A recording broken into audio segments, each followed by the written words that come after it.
Okay, now we're going to look at prepositions, voorzetsels, and more specifically prepositions of time, de voorzetsels van tijd.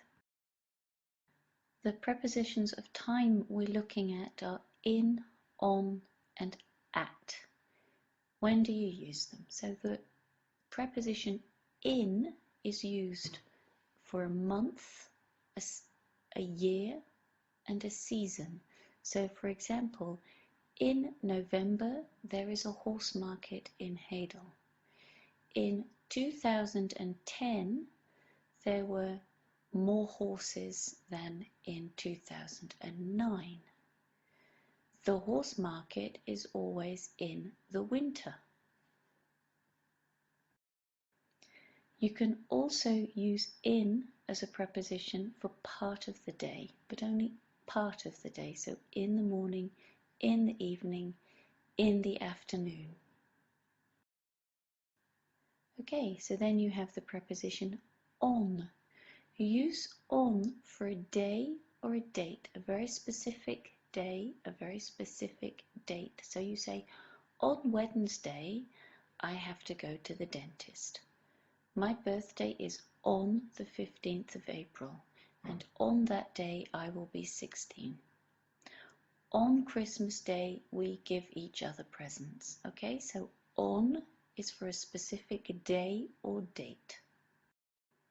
Okay, so we just saw that you can use in for part of the day, in the evening, in the afternoon, etc.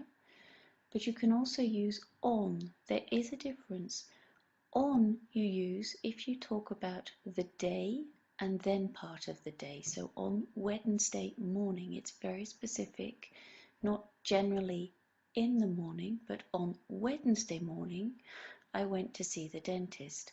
On Saturday evening, I'm having a party with my friends. So it's referring to a specific day and a specific part of that day. And finally, the preposition at. At you use for times, the clock times, but you can also use it for meal times. So you can say at 3 o'clock, at 6:30. You can say at lunchtime, at breakfast, but you can say at the moment because that is also a time right now at this very moment. The preposition at. You can also use at to refer to something, a period of time that lasts 2 or 3 days, such as at Christmas and at the weekend. We use on for on Christmas Day. We are talking about one day.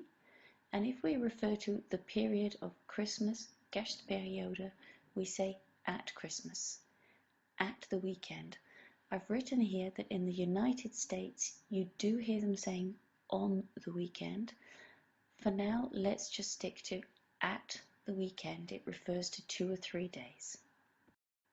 This slide is basically just a recap for you. Have a look at it, turn the sound off, and make sure you get that into your heads.